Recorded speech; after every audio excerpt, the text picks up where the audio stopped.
was just being on my face for hours.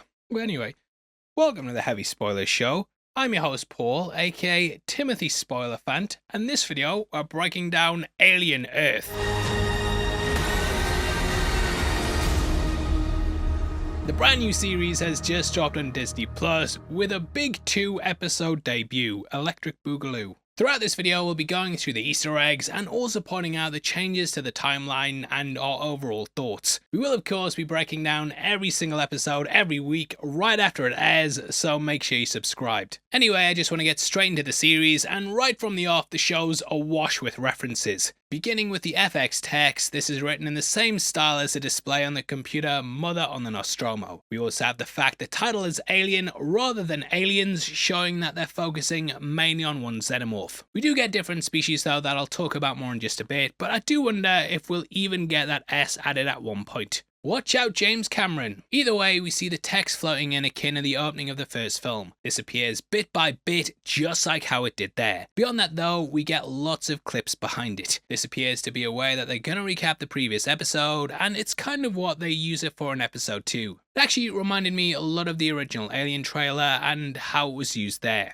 We have clips in the background while the logo faded in, and I definitely think that's what Hawley was pulling from. Either way, we get a block of text that actually ties in more into another one of Ridley Scott's franchises. That is Blade Runner. Over the years, there's been little Easter eggs left in Alien that show that these two universes might be connected in more ways than one. For example, in Aliens, we get a scene where Ripley's debriefed by the board Weyland-Yutani. During this, we get a shot of Dallas's profile, and upon closer inspection, we can see a mention of the Tyrell Corporation. This is the corporation that made the synthetics in Blade Runner, so it hints at their connections. When discussing Prometheus, Scott also said, "I think when the Nostromo crew got back to Earth, they might have wanted to go off to a bar on the street near where Deckard lives." Beyond that, we also had the fact that the same display graphics were used in both films. Dark Horse further cemented this in their Alien vs Predator comics. They mentioned the Great Deletion, which is something that also happened in Blade Runner. I don't think it's any coincidence either that Timothy Olyphant's Kirsch looks heavily based on Rutger Hauer's Roy Batty. Either way, this opening discusses the quest for immortality, which is also something that we explored in Prometheus and Romulus. The former had Weyland living his last few days, desperate to meet his maker so he could become immortal. In his and his daughter's death, the corporation went into freefall, and this is how Yutani was able to seize it. We meet her later in episode 2, and there were originally plans to have Michelle Yeoh play her in Prometheus.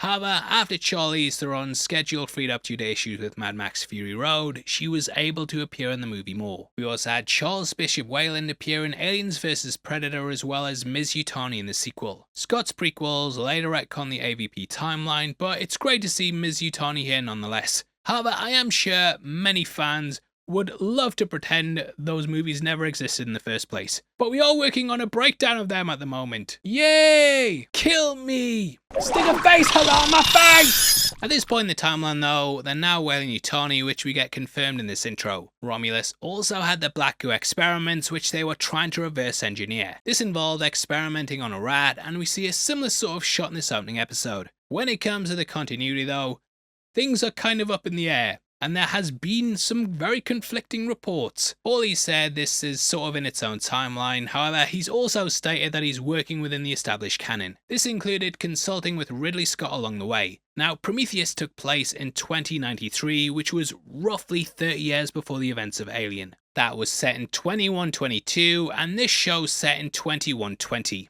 So it doesn't necessarily wipe Prometheus out of canon, and you can sort of juggle this stuff in your head. To be honest, mate, like my mind's awash with loads of different things that all retcon the other thing, but somehow I've managed to jigsaw them together in my mind. Even the Dark Horse comics, I'm like, I've forced this to be canon in my head. I was raised on James Bond, mate, so all this stuff makes sense somehow. I think the biggest issue the series is going to have, though, is explaining how humanity remains unaware of the Xenomorphs down the line, especially as an outbreak like this is happening on Earth. Personally, I think we'll likely see a corporate cover-up that shuts the entire thing down, and they've been known to do it in the past. Even Hadley's Hope had a false narrative spun about it, and they definitely have the power to do it. Either way, the opening tells us that humanity is currently in a corporate race for immortality. This comes in the form of 3 guises, and we meet them throughout the episodes. The first of these is the cyborg, who are cybernetically enhanced humans. These are people like Morrow, who's morally ambiguous. He has a torch built into his hand and loads of cool gadgets there that make the women go wild. Next we have the artificially intelligent beings known as synths. These are the androids that we've seen throughout the franchise. Whether it's the basic ones like the Working Joes in Alien Isolation, or all the way up to David,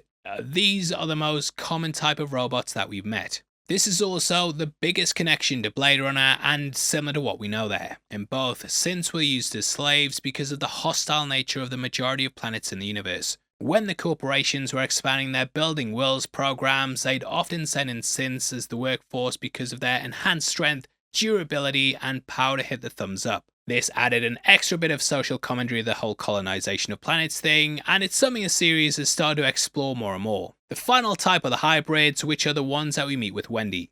I'll talk about the Ghost in the Shell influences later, but it asks a lot of philosophical questions about what it means to be human. There's also clearly these sort of Black Ops style missions where they're bringing back alien life forms. It's here that we join a ship on a mission like this, which is the USS Magenaut. This is named after Andrew Magenaut, who was the French Minister of War during the 1920s and early 30s. He developed something known as the Magenaut Line, which was a line of defensive fortifications along the border of France. This was supposed to stop Germany's invasion, and it was considered impenetrable. Just one problem, mate, yeah? The Germans are going to go around it, and they invade the country through Poland and the Netherlands. So it's a massive failure, yeah? And the term has since been adapted into the lexicon. A Magenaut typically refers to a defense strategy that's completely ineffective due to a limited understanding of what they're facing. It's also basically about having a false sense of security and a sort of hubris about something.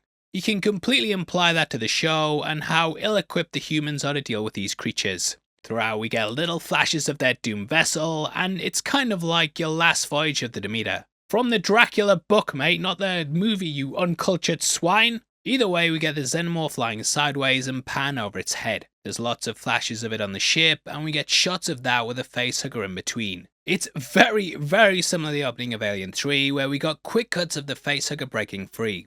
What is really similar though is how we open up the episode after this. I don't know if I've seen something this member buries this much before, but it pretty much is shot for shot the original film for most of this opening. We begin with a helmet and the screens reflecting off of it as Mother starts to wake up the passengers. The central computer is also exactly the same as how it was shown in that film. What's new though is where we cut to in the cargo hold. There we see several of the captured aliens, including the planet at the center. We don't really discover what this does, but I think we're going to see something big happen with it at some point. Because yeah, it gets a lot of focus and they spend a lot of time with it in episode 2. We then cut to the crew waking up, which is pretty much exactly the same as Alien, even down to the fading and the wipes. Like the way the character sits out of bed here, mate, identical. In the original film, there was the theme of motherhood and subverting the ideas of birth. We obviously had the chest burster, the vaginal design of the facehugger, and the phallic-like xeno head and tongue. However, the entire ship was also laid out to be almost like a womb. Kane even talked about a nightmare of smothering, and the computer was of course called Mother. These pods were designed to be similar to eggs, and the crew waking up was symbolic of a birth. So they continue that here. We get them smoking, fitting in with the style of the original, and also the hairstyles, mate. That's pure 70s, that pure 70s. Cutting to breakfast, we see them having basically the same chit-chat that the original crew had. They were pretty much described as space truckers, and that was carried across to the costumes. Stuff like the caps, the patches, they were all part of that idea. They really paid attention to detail here though, and even stuff like the shirts are exactly the same. Speaking of shirts, mate, if you love Alien, then why not check out our merch store right below the video. There we've got a ton of Alien-inspired shirts, including our perfect organism based on Da Vinci's Vitruvian Man. We also have our Game Over one, along with our classic chestburster as well. On top of that, we've got our Predator-themed ones too, and if you buy 3, you get 20% off, so it's a bloody great deal. Now we also get a cut of Tang staring at the crew as they sleep. We don't really learn much about him, and initially I took him as being a synth. It's similar to how David watched over Shaw and Prometheus, and these guys don't tend to go down for a nap. However, Tang did, and Ash also did an Alien. That was to keep up his cover, but yeah, I was going back and forth over whether or not he was one. He gives a time to Earth in seconds and is very creepy. He seems almost like he could have a connection to the creature as well, as he reaches out to the woman's stomach while she's out. I did actually wonder if this was a flash forward as well, as we later see she's attacked by a chest burster, and it seems almost like he's reaching out to that. That's all a reach itself though, and I'd love to hear thoughts below. Now it's through this that we learn the mission's 65 years. This kind of shows how far they went, as the original Nostromo mission was just 8 months. We then hear from the workers, namely your boy Michael Smiley, about all the corporations. Weyland-Yutani is initially described as the Joker card, but that's changed to the workers. They're just the ones who are basically the dancing jesters that are controlled by the higher-ups. Your Joker is a wild card though, and this entire mission could be seen as a crazy way to gain immortality, rather than just downloading memories. We learn about the 4 corporations that run the world, with Yutani running North and South America. Dynamic run the moon, whereas Yutani have Mars and Saturn. Beyond this is Prodigy, which is run by the Cavalier, youngest trillionaire ever mate, and you might recognise him from Black Mirror, namely the episode Lock Henry. Cavalier is shown to be up his own arse and just wants someone to have a decent conversation with. He has zero respect for Yutani, and we see this very early on. I love how, as we hear the name of his company, we then cut to him in the frame on the left with Yutani on the right. His feet are then shown on the table. Showing the soles of one's feet is very disrespectful in Japanese culture, and it shows how cavalier that he is. Now, he seems like a composite of tech CEOs and billionaires, and acts like Zuckerberg in the social network. He's a young upstart with his AI company, similar how the race for the best LLM model is printing money right now. We then cut to the lab and see the specimens. This includes a facehugger and a water tank, which is a little nod to the lab in Aliens. Turns out that a lot of the people died trying to get these creatures, and we see how dangerous they are firsthand. The crew go down for a nap, and we see the rat put into the tank with the bug creatures. As we see firsthand later, these act like a leech and drain blood from their victims. So the red about the tube kind of foreshadows that. The lid on the top is also just like the vents from the scene where Dallas goes hunting for the creature. Big hug! These iris shutters were also used heavily in Alien Isolation. We also have the spider-like eyeball thing watching her. Though the show was very member berries at this point, I did actually appreciate that they made some new creatures for the series. Every alien in this universe feels deadly, and I'd love to see these return in other entries. Now while they get their fancy stasis bed, we see the engine crew have crap ones. They're basically like Brett and Parker, and we see a ginger cat beside them. This is clearly riffing off Jonesy, who was Ripley's cat in the first 2 films. And I would not be going back for you, mate, you're on your own. Now I do wonder how these creatures got out, as they do seem pretty secure. The iris on top of the pod though, that does seem to close with a bit of a stutter, so maybe that's how the insect things escaped. In the end though, we don't really get it filled on beyond a couple of flashes as the crew go down. I do wonder if we're going to get a flashback episode that might even fill in these blanks.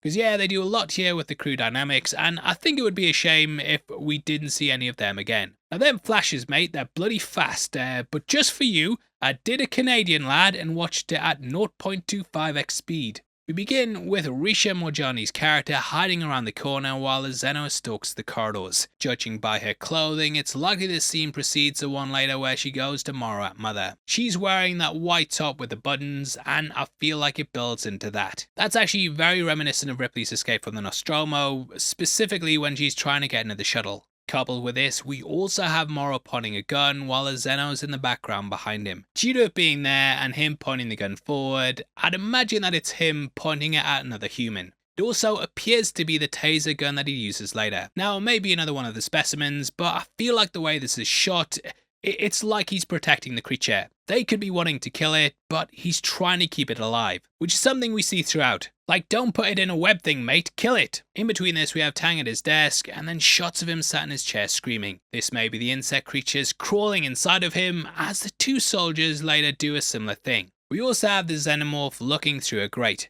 I feel this may even be above Tang, which could be dropping acid onto him. Kinda reminds me of when Reese got the acid on his leg in Alien Resurrection. After that, we also have the lab tech dead on the floor. This is the moment that we get in episode 2, namely at 2 minutes and 17 seconds. Later, when we rejoin the ship, we get flashes of the bugs crawling on the counter. So I'm guessing they escaped because she was messing around, watching YouTube videos and not subscribing, what you like. And there is a bit where she seems to move that I'll talk about more later in just a bit. However, we do know the I-1 at least gets the cat. Bloody like Mike from Monsters Inc. that. After this, we have the Xenomorph running through the corridors, and we then leave with Morrow falling asleep. He's going to wish he didn't wake up tomorrow, eh? Anyway, you might notice that the front of the ship itself looks somewhat like the head of the Xenomorph. I feel like this is intentional, and in the original movie, they used the creature to influence the design. All of these constant tubes and similar shapes, it was done to subliminally make you think the creature was round every corner. So it sort of blended into the environment. It of course hid from Brett by doing this, and at the end lay on the shuttle unbeknownst to Ripley. We get two similar camouflage moments in Alien 2, which I'll talk about when we get those bits, but I'm just feeling so hot right now. I'm gonna move all this stuff, I'm gonna get out of this suit. I'm just so hot right now, so bloody hot. A few moments later. Anyway, we then journey to my place of birth, Earth, namely Prodigy's Neverland Island. This of course plays up Peter Pan and the idea about never growing old. We have clips of the Disney film before Marcy switches bodies, and the name Wendy alone plays in a Peter Pan. That name was actually invented for the book, with J.M. Barrie saying his childhood nickname was Wendy, so we changed it to that. Wendy's full name was Wendy Darling, and we get a nod to that later. Wendy, darling. Cavalier's also like your carefree Peter Pan figure. Where we begin though is with a scorpion. These deadly creatures heavily influence the Xenomorph's design and were looked at a lot for the Queen. Kinda represents life, the deadly side of it, and also how precious that it is. Marcy, or as I'm probably going to refer to her, Wendy, she wants Kirsch to kill it, but he sees the value in keeping it alive. The corporations are of course after the Xenomorphs, and though my strategy would be like, I say we take off and nuke the entire site from orbit. It's the only way to be sure. they see the value in keeping it alive. Kirsch also talks about how in trying to kill it, another scorpion might show up and kill him to protect it. What if, while I'm squashing it, another scorpion stings me?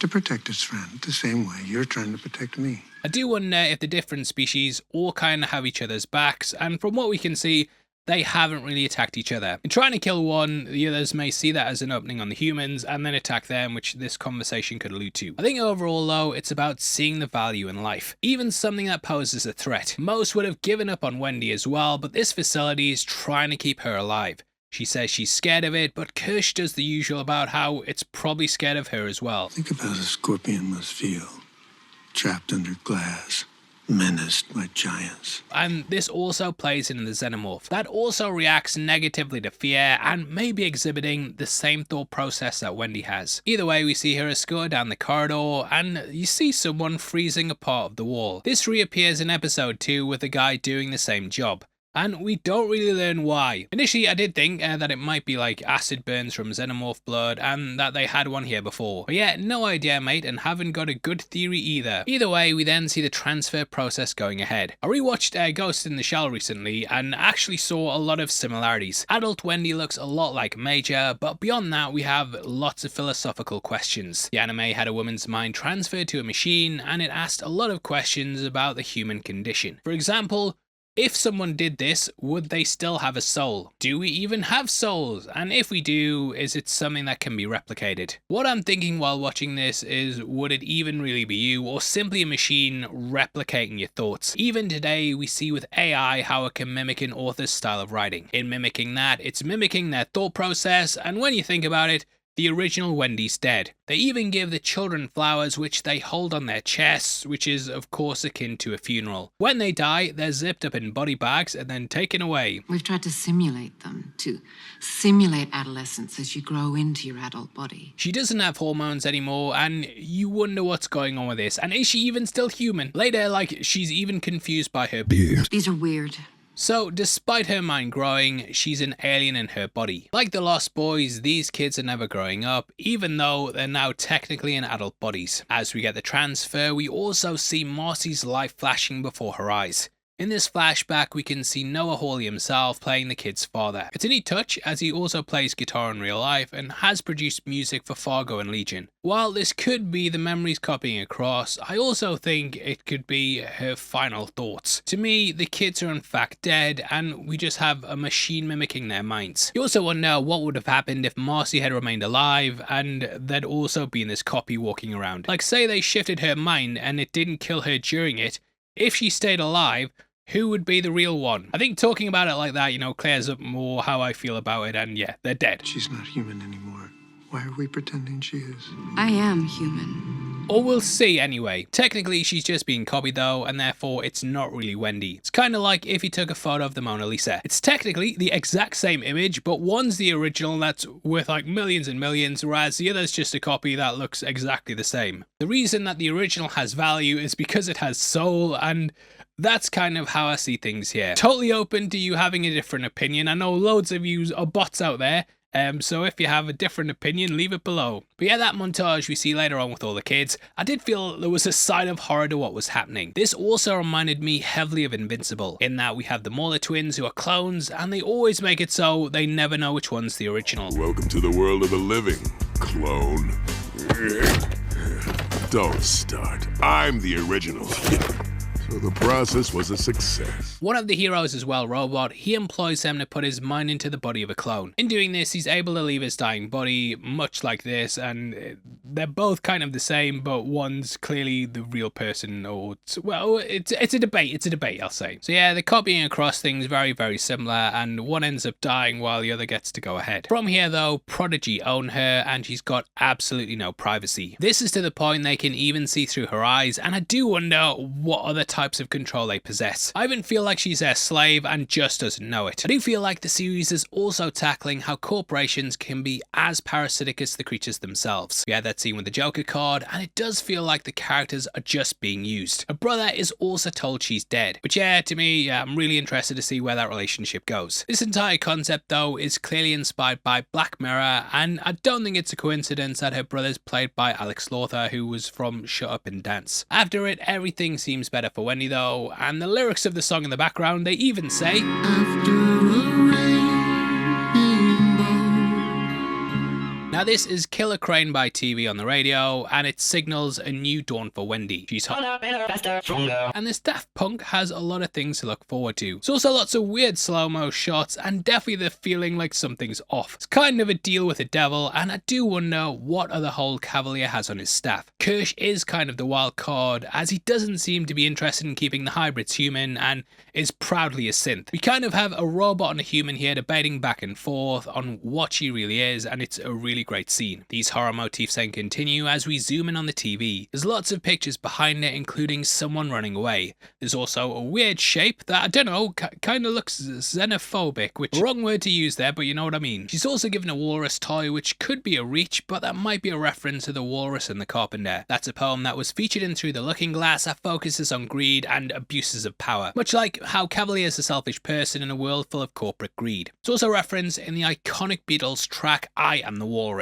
Noah Hawley is a big music fan, which you can tell from the music throughout the show. He directed the movie Lucy in the Sky, with that title being inspired by the Beatles song Lucy in the Sky with Diamonds. She even takes it with her later, as we see it hanging on her overalls. So I do feel like that's connected. Seeing Cavalier watching, we also have a synth skeleton to the left and faces on the right. Just kind of plays in the whole body horror theme of the franchise, and though we know they're fake faces, yeah, you can just see it as being something that's a bit twisted. We then see how Wendy's sort of used as a way to get other kids to agree to it. Can you be a big sister? If you ever read stuff about trafficking, or like even serial killers like Ian Brady and Myra Hindley, you'll know that women are often used to lure in victims. Might not be that deep, mate, probably not that deep, but seeing the men watch down from the top, while Wendy charms them into giving up their lives to Prodigy, it's something I couldn't but help think about.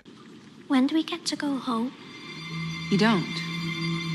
Though they say they've cured death, I do wonder if they'll still have the Nexus problems that we saw on Blade Runner. These were given shortened lifespans in case they went rogue. That idea of never going home is also something that's often used metaphorically. When they say in stories you can never go home, it means that even if you do, you'll be so changed that it won't really be the same. It's something that was used heavily in Lord of the Rings, and I feel is apt here as well. But for now, Wendy's gone from a little sister to a big one. Like most children, she's emulated adults' behaviour, and she clicks her fingers and plays a Peter Pan clip on the ceiling. Just like how Cavalier did. She's somewhat indoctrinated in the philosophy and ideals of the program that she's under. I also felt like throughout these episodes that Wendy was really similar to Ripley in Resurrection, and she of course had her own resurrection as well. Also got lots of flashes of Call, with her also being an android. Though she appears human on the surface, something is off, and it kind of plays in the themes here. Ripley was powerful and cool, but also made by a corporation, and that came off the back of a number of atrocities.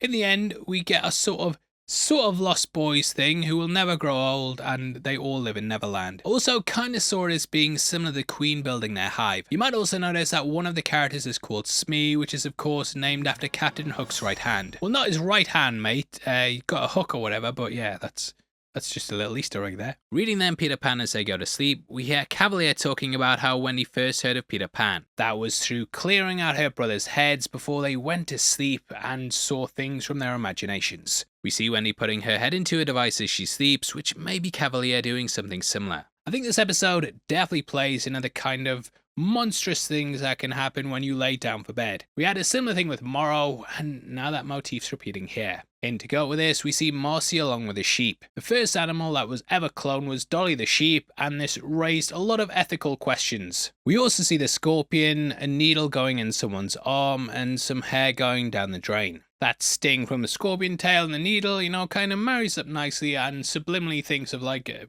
pin thing stabbing something. I think this is from Marcy's treatment, which would have caused her to lose her hair. Next, we cut to what's known as the three wise monkeys. These represent see no evil, hear no evil, speak no evil. The idea is that you don't dwell on negative things and just buy some of the merch store and live your life in happiness. However, this has been thought to also highlight ignorance, which ultimately leads to bad things happening. That's what we see going on in space, which is when we rejoin the Magenaut. In what's an excellent moment, we pan along the side of it before then going into the craft. Upon the approach to the airlock, we also see some stuff spraying out into space. I did wonder if this is actually the hole in the hull, and one of the things that the characters come across later. Jumping on board, we immediately go straight into the Xenomorph's point of view. It's kind of similar to what we got at the end of Alien Covenant, but the vision's much clearer. This gives us a better tour of the ship, which looks identical to the Nostromo. Apparently Ridley Scott even visited the set when they were filming and was like, "This is my set."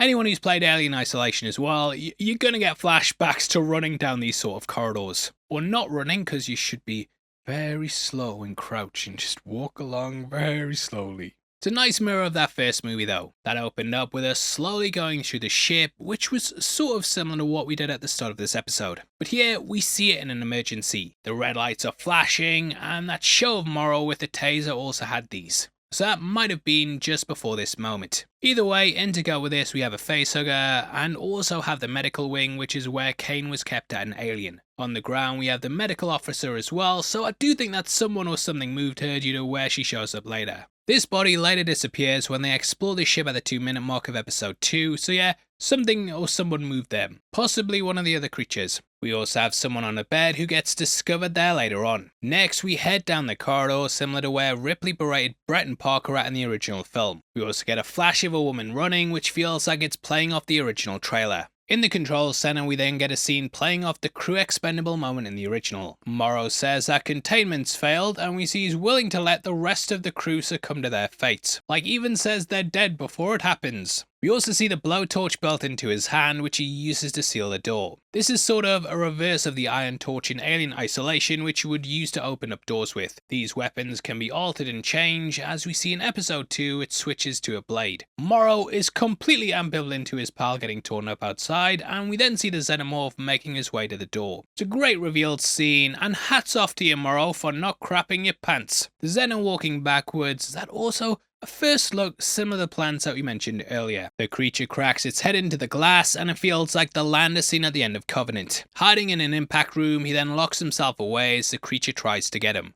Careful there, mate, you've got some spit on you. We then see the X warning signs on the monitor, which were also used in the original. He also mutters a song to keep himself occupied. Look, I'm whistling. How can I be scared? I'm whistling. I'm singing the song. This felt like the first film when Ripley sang My Lucky Star. She prepared to open up the airlock. This was actually also brought across to Alien Isolation, and it feels very, very in line with that. My lucky star.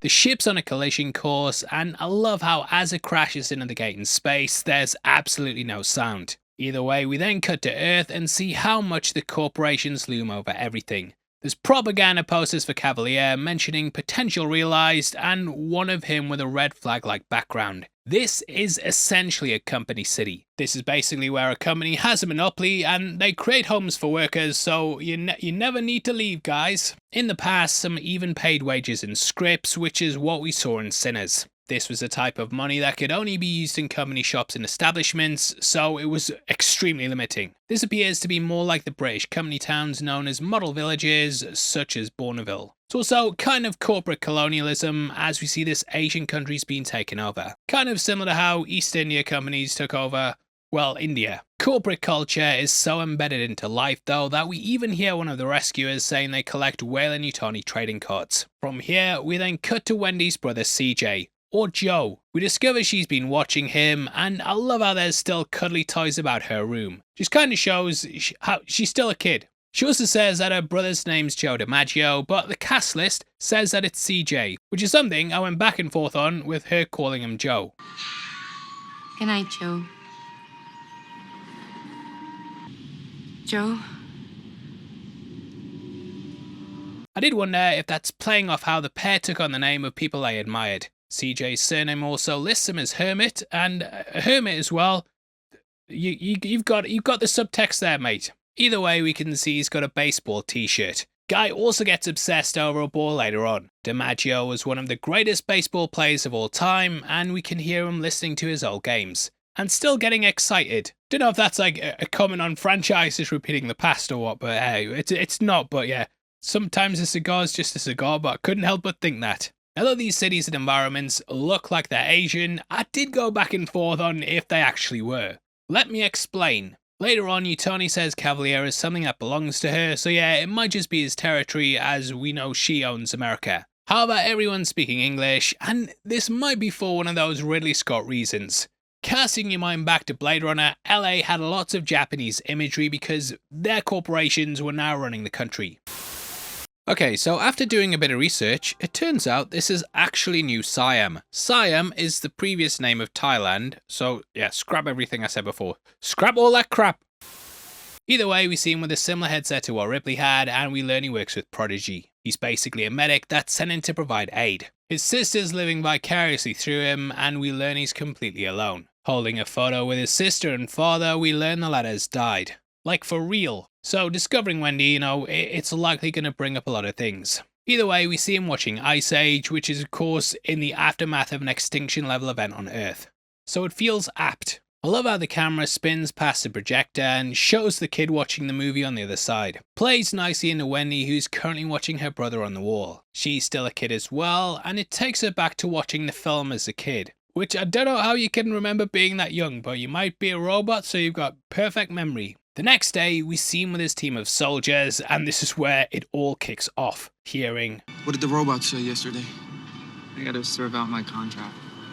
We see his request denial later on. It feels a lot like the opening of Romulus, where Rain was told she had to stay in Jackson. The corporation are what control their lives, and they don't have any free will. So I do wonder if he's going to use this as a chance to break out and maybe run off with his sister. Things all come to a head though, and we get the standout scene from the episode. As the ship comes down, we see their sort of UN search and rescue mission. Search and rescue! Heading out in landers, these look like earlier versions of the ones the colonial marines used in Aliens.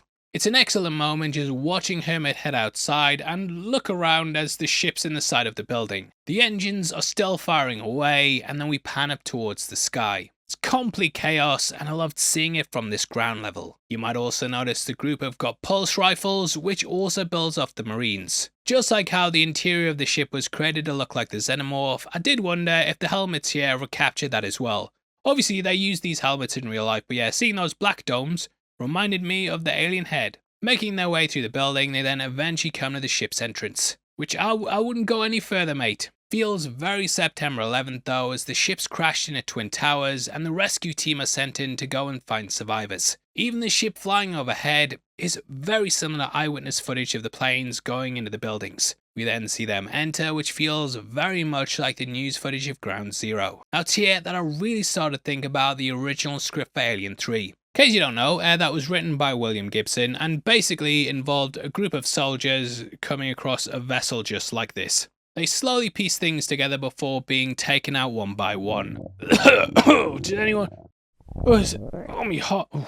Don't know what came over me there. We then see the Magenaut computer starting up, which looks a lot like the one on the Nostromo. It's here that Morrow breaks out and we see the remains of the crew. Woke up to worse than that have though, mate. The command center is exactly the same as the Nostromo though, and I loved seeing this doomed vessel. You can actually go to a setup like this in the opening of Isolation, and they managed to recreate it perfectly. Back with Wendy, we see her learning about pregnancy, and the guy says he can't have kids. This is because he has a low sperm count, which she finds funny because of the word sperm. Did wonder why this was added in, and I think they're playing off the themes of birth again. Alien and chest bursters coming forth from a man, you know, that was supposed to play off how terrifying birth would be for a dude. So I do think this conversation here could be foreshadowing something with his character. Also, these are all kids, you know, they're making kids and keeping them in chain, and maybe not being a dad, he'll help them break out or something. I don't know, we're spitballing there. They don't get much time to talk as it's breaking up by the crash, which quickly takes over the conversation. Also, just nice seeing Adrian Edmondson.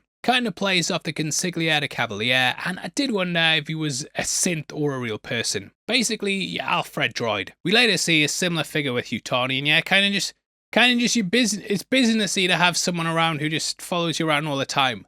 But are they artificial or not? That's what I need to know. Now he says that there weren't that many casualties as people were at the park.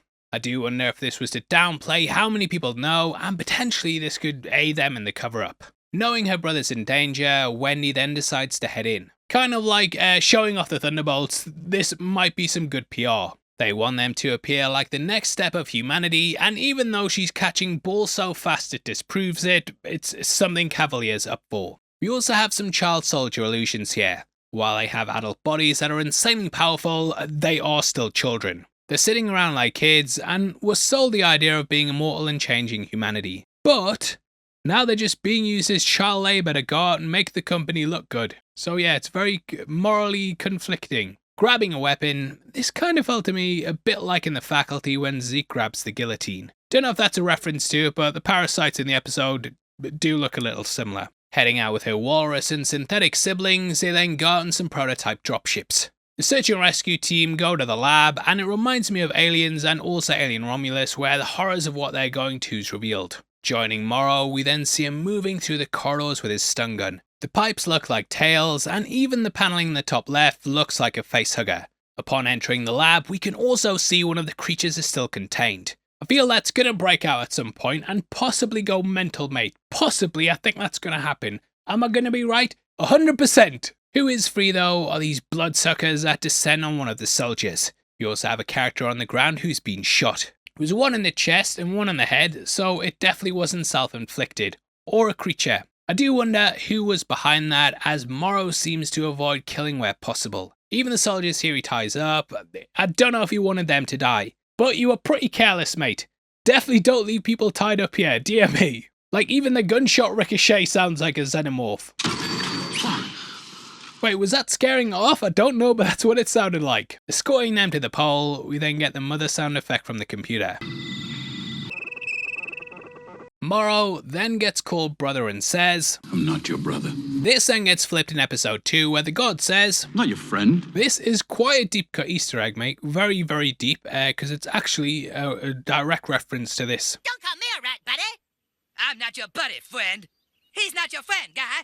I'm not your guy, buddy. I also see it as the idea of what is and isn't human. Morrow's a blend of machinery and humanity, and clearly sees himself as being beyond these normies. Elsewhere, we then see as they come across cryopods. That woman Teng had a Teng for had a chest burster inside of her, and some of the others died in their sleep by falling rubble. There's another guy as well, and the chest burster was so strong it actually bust through the glass. My guess is the guy got face hugged, lovely that, and they put him to sleep to try and keep the face hugger asleep. It then burst out and took over the ship. I love the shot of when CJ leans in, and then we see something moving in the glass above them. Takes a second though, but I just love stuff like that though, whenever something in the background happens in a show or movie. Bloody love it, and they do it like 3 times, yeah.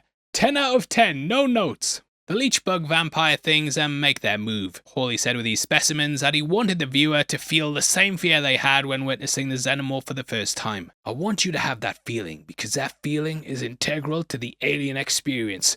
But I can't do with these creatures, so let's introduce new creatures where you don't know how they reproduce or what they eat, so you can have that I'm out feeling multiple times a week. He also discussed how the show is about nature versus technology, and also how both things are trying to kill us. You can definitely feel that in Morrow, who's a mix between the two. On top of this, he also said, "What's the worst thing I could think of? And the fun of it is not just, what's the design of the creature in the machine? And how do they kill it?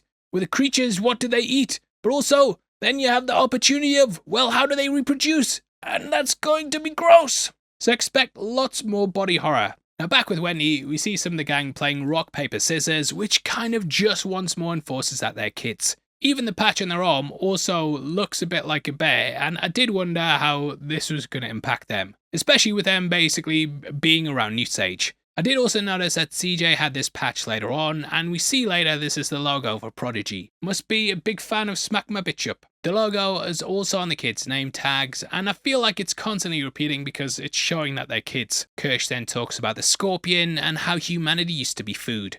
Once our lives were short and filled with fear, but with technology we managed to conquer nature. We lost our fear and started to think we were no longer food. However, he says there's always something bigger or smaller that can kill us. Kinda ties back to the scorpion and how though it was small, it was still really dangerous. That's the same with the eye and the bugs, but Wendy defiantly says that she's gonna save her brother. She's someone who's been saved from certain death herself and knows there's always a chance. So it makes sense that she'd have this belief. He's not gonna die. I'm gonna save him. I also see it as him alluding to her being irrational about wanting to save her brother. Sure, she's going to save him for now potentially, but eventually he's going to pass away from a myriad of issues that don't affect their kind. We then hear Mob Rules by Black Sabbath. The song was actually used in the landmark animated movie Heavy Metal. It played over an army assaulting a city and wiping out all the inhabitants, which might end up happening here if they get told they have to purge everyone. The army was corrupted and they committed atrocities after finding a crash site. A hero named Tana was then psychically alerted and came to avenge the city's population. Using a sword, she defeated pure evil. We saw how Wendy took the guillotine and used it as a sword, and she's going to do this to help the people of Prodigy. So it's a nice little callback to that sci-fi fantasy classic. And whew, still getting really hot, mate. Don't know what it is. Are you hot as well? A few moments later. Going to episode 2, we see the montage again with there being moments of Wendy asleep intercut with the Xenomorph. Both wake up and CJ's given the focus, with both sides wanting to get him in the episode. Cutting to him exploring the ship, everyone's trying to figure out what's gone wrong. Reminds me a lot of the first act of The Thing, where they go to explore the Doom camp. Hell, even the way they search the space jockey ship in Alien, you know, it's very similar to this. Something runs through the corridor behind him, and in the next part we see the tail going up into the ceiling. I think this is where they really ramp up the environment, and those dangling pipes all resemble the creature. We see the guy on the table from before, and also someone strung up in the ceiling. It's a lot like the way the Xenomorph was hanging up in Romulus, and it's a very creepy way to display the body. From what they can gather, some of the victims have been dead for a week, and the medical woman died of suffocation. This was due to a kind of toxin, and I do wonder if that was the plant. Leave your theories below though, mate. CJ then checks a monitor and it looks like a face hugger going down someone's throat. While we only see the aftermath of the crash, I would assume that it's very much like the scene in the original Aliens. There we saw Ash and Dallas try to remove the Uggghh from Kane's face, and they actually look very similar on the image to the one that CJ sees here. Ash was also investigating it later in Alien, and we saw it again on his monitor. Making their way deeper into the hull, I love how there's just that constant feeling of paranoia. And yeah, there is stuff there, mate. Once I composed myself out of jumping out my seat, I really appreciated this moment. It's very similar to the first movie again, where the Xenomorph was sleeping in the escape pod. It made Ripley jump after holding its hand out, and it was hiding in plain sight, just like the one here. Now, it's also important to bear in mind that this is the first time the aliens made it to Earth. I know that might be obvious from the title, yeah, but the Nostromo mission, that was about stopping it. Alien 3, they wanted to kill it before the corporation arrived and took it to Earth, and Resurrection was about destroying the ship before it got to the planet. So starting off here, it's pretty bad. Cutting to the research island, we see Dame Sylvia looking over the kids' tapes. During this, we hear stories of Wendy, who's described as the big sister. Again, enforcing these Peter Pan notions. We also see some toys that look like Native Americans, with them also being a big part of that movie. I see this entire facility as them playing God and basically how it's gonna backfire. Cavalier comes in eating an apple, and symbolically this is often shown as the fruit of knowledge. He views himself as the smartest person in the room, in like every room, and just wants someone who can challenge him. He and Sylvia have different points of view, and this is seen brilliantly in the set design. Cavalier slouches in a comfy chair, whereas she sits upright in a much more formal one. Basically sums up the whole characters and how he's just doing things on a whim to see if he can. He's cavalier about it, yes. He's created immortality though, and doesn't quite understand the cost that comes with that. Sylvia sees this as a great thing that they must look after and nourish, and that the children need to be cared for. She wants things that are best for them, whereas Cavalier wants something that's gonna be good for him, and his ego. In this scene is a debate about the use of tech for good, as they're building these perfect humans that are indestructible, powerful and smart. Why? Is it just because you can, which is sort of something that they discuss with the engineers. We even see in real life how jobs are being sacrificed for the AI arms race, and though it's a market that's printing money now, is it going to come with a much bigger cost later down the line? Will it change humanity for the worse, that sort of thing? In the end, the material conditions for the public aren't improving, so why are they spending billions doing this? He patronizes Sylvia for being book smart, while he wants a deep and philosophical conversation. Sylvia's idea of making her more human than machine is shown later when Wendy's looking at her brother. Kirsch actually calls it a distraction, while Sylvia says it suits her. He's very much a machine who's anti-emotion, while her creator is trying to keep her humanity. It actually reminds me a lot of David in Prometheus. His creator saw him as a robot, but he wanted him to understand humanity through art, philosophy and music. In the end though, Weyland didn't want to advance humanity, he wanted to stand face to face with his maker. We then cut to Wendy. I love how the windows are egg-shaped and it just builds nicely into the series iconography. Discussing things with slightly, I actually prefer his mate mostly. They have conversations around death, the fragility of life, and taking a leap of faith. The pair have seen firsthand what diseases can do, and both nearly lost their lives. Beyond that, Slightly's dad came down with a cold and apparently passed away. They had a funeral, but he still wonders if they cremated him while he was still alive. I think all the characters are harboring regrets and just scared of things out of their control. Death is the biggest thing when it comes to that, but obviously Neverland have made it so it's no longer a fear. Or well, as much of a fear. These guys still aren't invincible though, and people in general aren't, which we see in the next scene. Which is a literal leap of faith rather than a conversation about one. They have to jump across the stairway and what's that saliva dripping down from the ceiling? Yeah, but brought back a lot of memories of Alien Isolation when you go up and look in a vent. If the saliva's dripping from it, don't go look at it, that's my advice.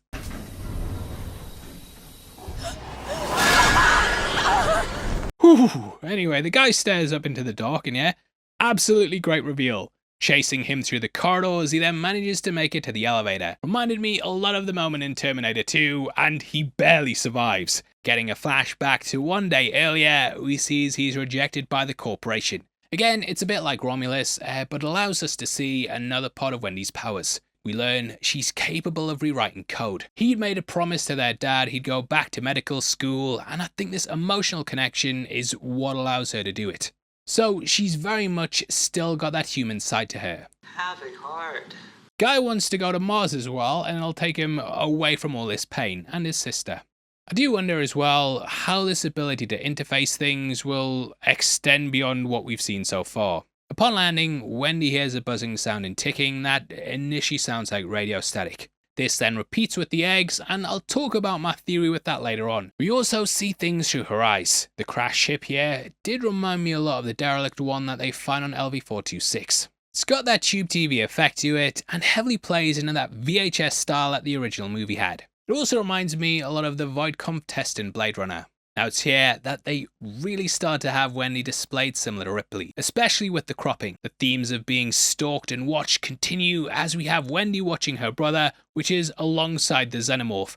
Cavalier's watching her, watching him, and thus there's all these characters that are spying on each other. We can also see how green and immature the Lost Boys are. The two look like they're playing with swords while one's making a paper airplane. This idea of flying, that may even tie into Peter Pan. Back with Cavalier, we then get our first proper scene with Yutani. This is done on an analog iPad, which again feels very VHS. Demanding he hands back her property, it makes sense why they didn't get the Xenomorph in the end. Thus, the Nostromo was sent, with it being confirmed recently that the company indeed put it near LV-426 on purpose so that it would potentially pick up the signal. Either way, it's at this point the Lost Boys and girls, we're not sexist here, they make it to the ship. It's basically the kids entering the haunted house for Halloween. They're far more confident than the soldiers that preceded them and stroll about with no need for weapons. We also get some foreshadowing of the eggs at the end as we can see one in a tank. I also love how we have the shop, which is still playing adverts while it's also completely destroyed.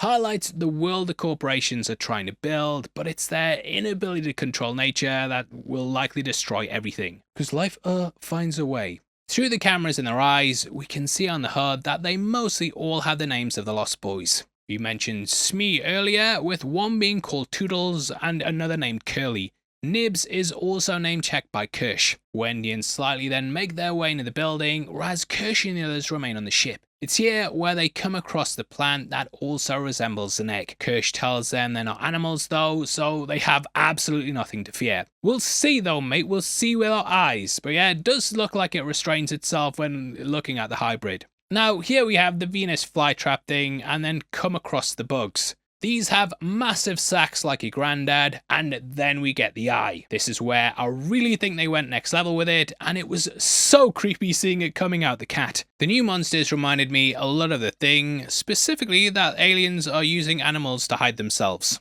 Cats are often also used in horror for jump scares, and you'll normally cut to one to show, look, it's not as bad as you think it is. See, it's a fake out, it's just a cat. But that's not the case here. That is pretty much playing with the tropes though, and even Jonesy, who was like used that way in Alien, and initially you think everything's okay. And then it looks at you and you see the weird eye thing. This then acts like a face hugger, and my guess is that it latches on, eats your eye, and then from your brain it controls your body. We do later see a file on this nightmare fuel creature which says how it replaces the eye and takes over the pathways to the brain. Now, it appears to be called an ocellius, which is an eye-like marking on an animal that replicates the eye. It's said to be super strong, which is why the Lost Boys were able to stop it from latching on. The way it scuttles across the floor, that also reminded me a lot of the spider head in The Thing. With Wendy, she then discovers her brother's backpack, and we also see the Xenomorph drool on the floor. Back with Hermit, we get a lovely statue, that really nice. Hope nothing is hiding in there. Now, I did go back and rewind it, and he definitely wasn't there. It's not your fault, Hermit. Here he's reunited with his pal, and they then try to warn the Renaissance party there's about to be a revolution. Now the idea of a company town marries well with the look of a high-class French fancy dress party. The man's wearing a powdered wig, which was a symbol of nobility in Europe, particularly in pre-revolutionary France. During the Enlightenment era, we saw the Industrial Revolution then tip society on its head. A revolution of technology rapidly changed the world and brought about new money, which Boy Cavalier essentially represents. The old guard elites were suddenly rubbing shoulders with the mill owners and factory magnates that had basically came into a fortune. Here though, the lad who wants to go to medical school is somewhat an indentured servant. Not allowed social mobility, he must work for the company. All while these rich people party it up and say they know the manager. So we see a merge of the let them eat cake class and the new money rich. these snobs are about to receive their own reign of terror. It's also reminiscent of Titanic, where they have solitude and no fear of dying in a tragedy, while the lower classes suffer. Revealing itself from the statue, standing at 8 foot tall, it makes mincemeat of the soldier, swings him round from the head, which I also felt resembled the culmination of the blood test in The Thing. Tearing up the party, your brain kinda does the work as you hear the screams and then see the shadows on the ceiling. And then everything goes quiet. Hermit ends up grabbing the rifle, and we can see this as a green laser pointer. This is just like Alien Covenant, where the team had similar sights. Inside, he sees it's basically like an impressionist painting, with everyone completely ripped apart. They're all getting legless. Nah, it's weird. Bad seeing him crawl across the floor. Up on the staircase as well, you can also see the creature running past. Leaping from the balcony and using its tail to trip up CJ, it closes in for the kill. Like an Alien Isolation death scene. Morrow is here though, and he electrocutes the creature before also doing the same thing to Hermit. Taking the beast in, he seems pretty loyal to the company, like loyal mate. Like my old job, if they told me I had to work 5 minutes past closing time, fuck off, I'm off, I quit. The taser being used here is massive though, and it looks big enough to take down an elephant. The insect themes are then further played into as the webbing carries over. Sorry, arachnid. Spiders were also the basis for the alien queen, along with ants to them living in hives with a queen at the center. It also looks kind of similar to the cocoons that the humans are kept in throughout the franchise. Morrow clearly knows a lot more about the Xenomorph, and Weyland-Yutani maybe even reverse engineered these cocoons. When the Ripley clone was born in Resurrection, she also came out in something similar. Back on the ship, we see as Kirsch integrates with the Magenaut and downloads the data. The way he does this is also very similar to Cyberpunk 2077. Now on this, we also get lots of graphics from the original film. This includes shots of an approaching planet, which is what we saw as they entered LV-426. Back with Morrow, we witness how it won't attack if you remain calm and still. It reminded me a lot of Golic in Alien 3, who wasn't attacked by the creature either. Because of this, he began to worship it, and even went to see it for himself. I don't know what Morrow's plan was taking it away like this, because woke up like 2 minutes later, but yeah, I think the guy, you just need to kill it, mate. Like, you've just got to kill it at this point. This idea of being unafraid is also something that we see with the plant now. And the guy even steps forward, which is when it flinches. So, these creatures can be intimidated. The plant is also reminiscent of Bjorn's death in Alien Romulus when the tentacle comes out. It's at this point Kirsch sees the eggs and some blood drips down on his Slightly's face. This is also something that happened with Golic, and there it was sort of like a baptism. With Hermit, we then see as he discovers the Reggie Jackson ball. Famously known as Mr. October, he had an incredible run in the World Series. Everyone was celebrating, and kids were drinking their dad's beer. Yay! You also see what looks like a Phillies jacket on the wall. Might be, I don't know, I'm British, we prefer cricket. And I don't even watch that shit either. It's here that he's reunited with his sister though, and remembers when the pair watched that game together. The reason he goes back to these old games is because his dad wanted him to see the world can give you a moment to shine. This is basically what the crash is going to be for the family, and the world's going to give them the chance to kill all these aliens. Just kill them. Wendy doesn't reveal that she's his sister here though, and instead the conversation moves to how the blood isn't Slightly's as they're all white on the inside. We've seen throughout the franchise that synthetics all have milk-like liquid inside of them, and Ash actually drank milk in Alien potentially to top this up. There's definitely the sense that Wendy wants to tell him, and in Peter Pan, she was of course united with her brothers. Now he's grown up and they look around the same age, and we see how jarring this is for Hermit. He's someone who deals a lot with death due to being a medic, and might not even really accept that this is his sister. Though he does seem to do that, you know, he questions repeatedly to see if it's really her, and I think that doubt might start to creep in through the season. He might just accept it though, but these scenes are clearly about what happened and the boy genius that she idolizes. It all works really well on the human level, and yeah, it was a great moment that, though I'm saying like, I hope he doesn't remember, you know, I actually do hope that they get to be happy. Again, this reminds me of Invincible a lot though, as Rexplode was sold off and turned into a weapon, much like what happened with Wendy. Wendy's father sent her off, and I do wonder if one, if he was paid off heavily by the company, and two, if her possible terminal illness was actually exacerbated. Making their way through the ship, it's here they then come across the cargo hold. I did like how slightly he was waving his hand up at the wall, pretending it's a plane or a spaceship. It's something my kids do as well, despite being told to stop touching everything. The toys are not yours. The toys are not to be played with. The blue beam is then reused from the original film, and there it was supposed to be a warning. This is why it reacted when being broken. They even used the same sound effect. There's a layer of mist just covering the eggs that reacts when broken. Now as Wendy gets closer, that static seems to come from the eggs or either the Xenomorph. Again, I'm not sure exactly what this is, but she can either tap into the creature or part of the ship's system. I think it's more likely the latter because I don't really get how the former would work. However, they do work as a hive mind, and she may be picking up on all the signals that come from that. Who knows how it works? Hermit then does the classic thing you want to do when you get close to an alien egg. In the name of science, I will put my face in it. Luckily, the Xenomorph arrives and runs off with him before it kicks off. I'm guessing he's taking him to put him on a wall so that more Xenomorphs can be made. We also get a bit against the background that looks like rear projection. I don't know if it's the effects that were bad on purpose there, but I actually quite like it. Aliens was full of rear projection and the ship crash heavily used that effect. So it just looked like a little nod to that. Either way, she's off to go look for her brother, and we see Slightly's left slightly in danger. We close out with Stinkfist by Tool playing, and the song is certainly a choice considering what it's about, and I'm sure you can figure that out. The deeper meaning though, no pun intended on deeper there, that's about how people will go to the extremes to feel something. Be it drugs, alcohol, or even a stink fist. Eventually it basically says that we become numb to stimuli and require more and more extreme things. The heavy, progressive rock feels almost industrial at times, and it fits in with the stripped back analog look of the show. Now that wraps up the breakdown, and if you've seen my review, then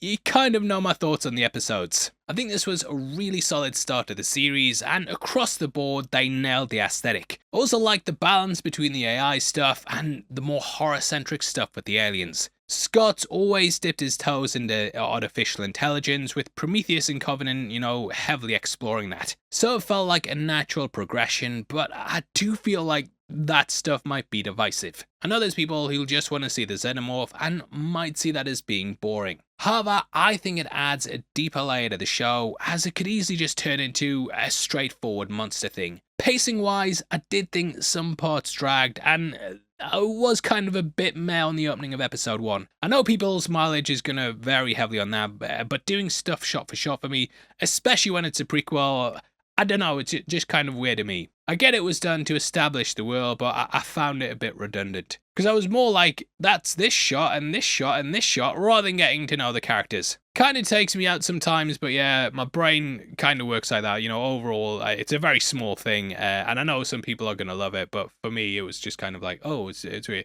And look, I'm dinging the show for very minor things here, but I want to give you the positives and negatives, and that's what a review is. In the end, I walked away from these episodes really happy with where we're starting things off from. Obviously though, I'd love to hear your thoughts, so make sure you drop them below. Ooh, just feel a bit of a pain in my chest there. Now, just to let you know, I'm actually running a half marathon for my local dog and cat shelter, so if you want to donate, then the link's below. Please drop a like on the video as well. If you want to follow us, make sure you do it on Heavy Spoilers at Instagram.